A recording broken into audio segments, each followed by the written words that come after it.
Hi brothers and sisters, back tonight for a quick video, and what we're going to be taking a look at is maybe the battle in the heavens. And what prompted me to take a look at that actually was I googled and said, does planet Earth shine like a star? And it says no, it doesn't shine like a star because it's a planet, not a star.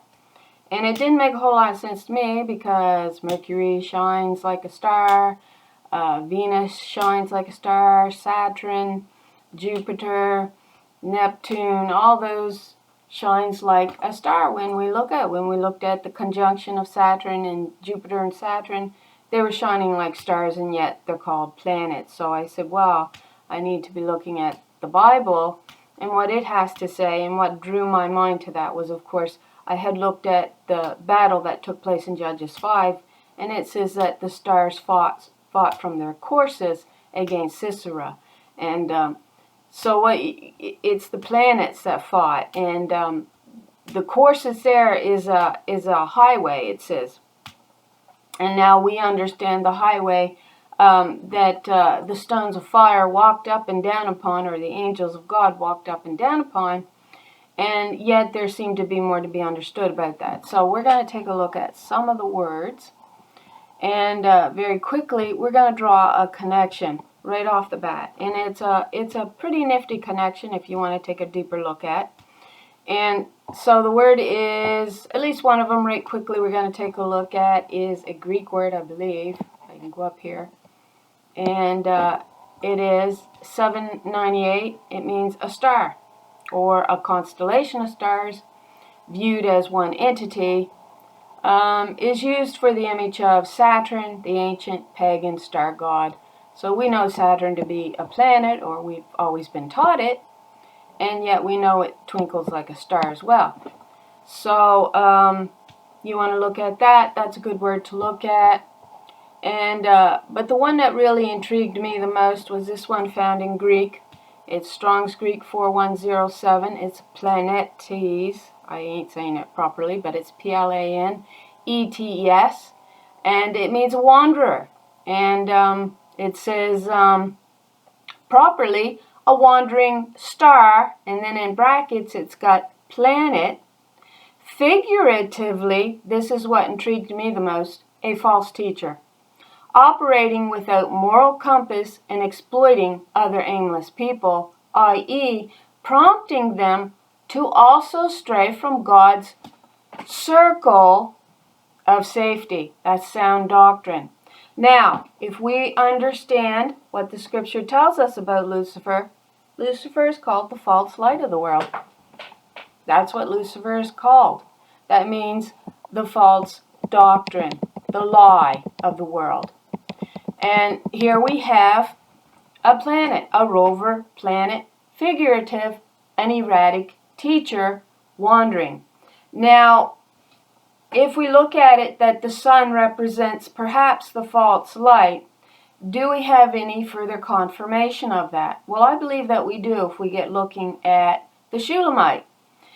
So this is what we're going to read with the Shulamite. She says, I am black but comely, O ye daughters of Jerusalem, as the tents of Kedar, as the curtains of Solomon. Now, we won't go into detail about that, but that's an interesting thing to maybe be looking at. But this is the verse we really want. Look not upon me because I am black, because the sun hath looked upon me. My mother's sons were angry with me. They made me the keeper of the vineyard, but my own vineyard I have not kept. So she's black. Well, now, what did we realize about the color black really means? It meant to be defiled. And we'll get that understanding if we go to the words in Revelations 14:4 concerning the first fruits, to which I already did a video on. And what we come to realize is that that word defiled linked us to the word black. It means to be defiled. That's what black means in the scriptures. With in this case, it's saying a false light. That's the light of Lucifer. Now, where else do we get further confirmation on this? This is where it gets really interesting for me.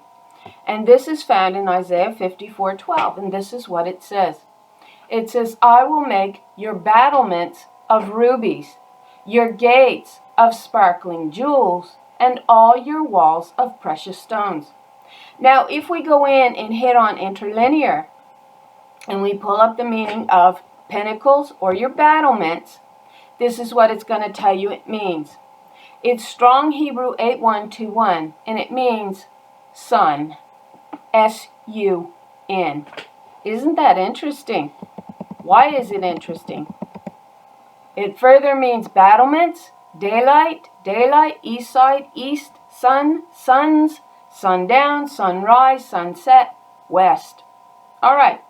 We don't need to go into any more detail than that, but let's look at your pinnacles of, what did it say was going to make this sun of? Rubies. This is interesting. Watch this word. Rubies, the word is cadcod, it's 3539. It's a precious stone, perhaps a ruby. If we continue on, a precious stone, perhaps ruby from sparkle, like a sun. Shoot or rush down of hawk, star, etc. Also of an attacking force. All right.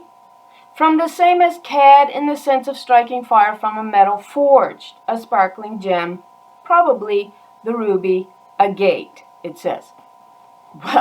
Wow, that just blew my mind, because if we understand the difference between a yellow sun like we have here on planet Earth and a red sun, they will tell us that a yellow sun burns much hotter than a red sun does. The red sun that's closest to us, to my understanding, is that it's lower in temperature because it's dispersed over a much larger body. All right? So that's my understanding, which was like, what? Wow, to me, because of what the Shulamite says. She says, look not upon me because I am black, because the sun, S-U-N, the false light, had looked upon me. My mother's sons were angry with me. They made me the keeper of the vineyard, but my own vineyard have I not kept. Now this Shulamite's going to link us to Job. And this is further what she says. Now we know it's she. We know we're talking about the feminine because of the Shulamite. What does she say here? Now this is the allegorical interpretation, and then she's going to give us the real interpretation, physical. So 28 of Job 30, she says, I go about blackened, but not by the sun. I stand up in the assembly and cry for help. So what she's talking about here is I go about mourning without the sun. I stood up and I cried in the congregation, to which they won't hear her. They're no longer listening to her. All right? And if we understand this, the sons of Belial and Baal were making it so that no one would listen to the righteous spirits, doctrine of truth and laws from heaven. And this is what she's allegorical to. The spirit that they gnashed upon to take out of the land, and her covenant, the spirit of her covenant. So she becomes defiled. And you'll find her defiled in Micah chapter 4 as Zion. It says, let her eyes look upon Zion, let her be defiled.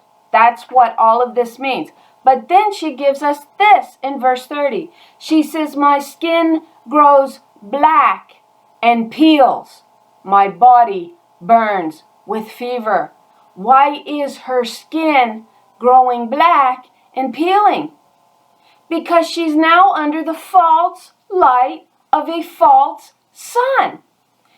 Now, if we hearken back to the meaning of 4107,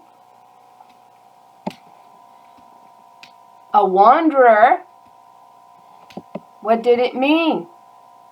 What did it mean?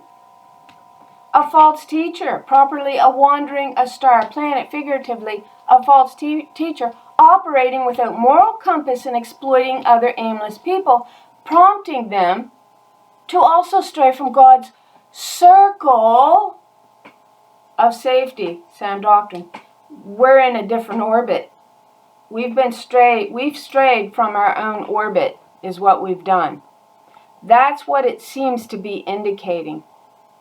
And it's really fascinating because the Shulamite verifies that our sun changed. We became defiled by a false light and those that are in control of that false light.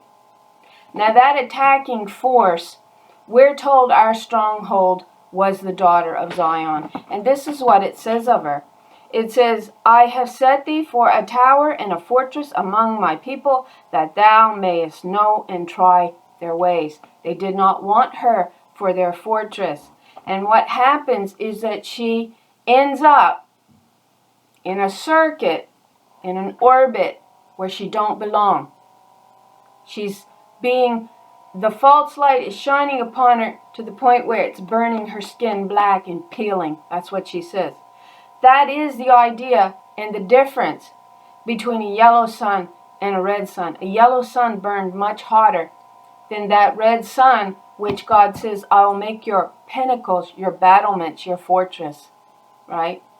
And your rightful fortress was to be the daughter of Zion. We're told they cast her down.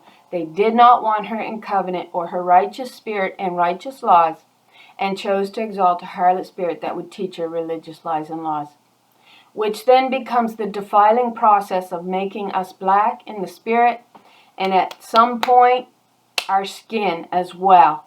Now that either is past, present, or future, depending on our genealogy and how you want to look at things, because there's many ways to look at this.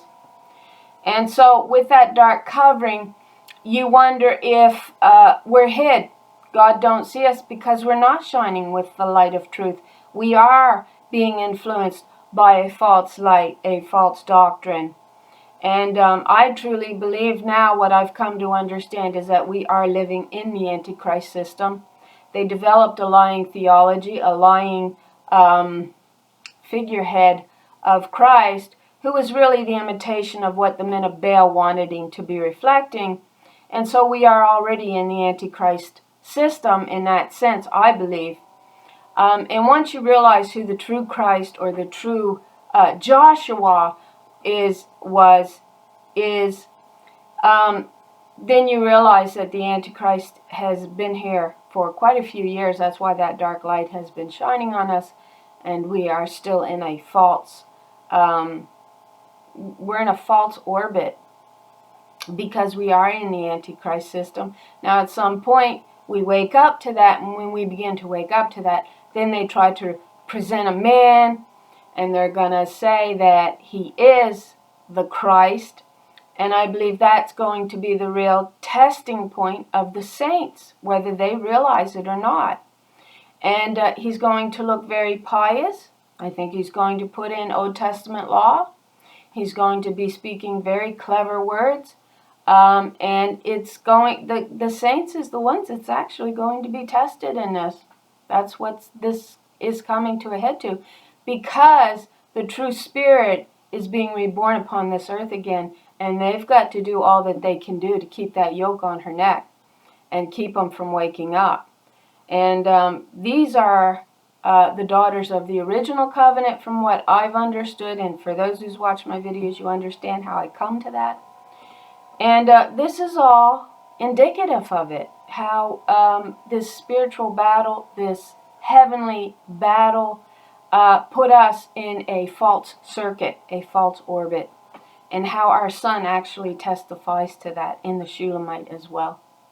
So I just found it so fascinating that it was all verified in scriptures through the words. And that if we're willing to understand and listen to the Spirit quietly and reason things out, yeah, sure, go research it. You'll be amazed at what you find.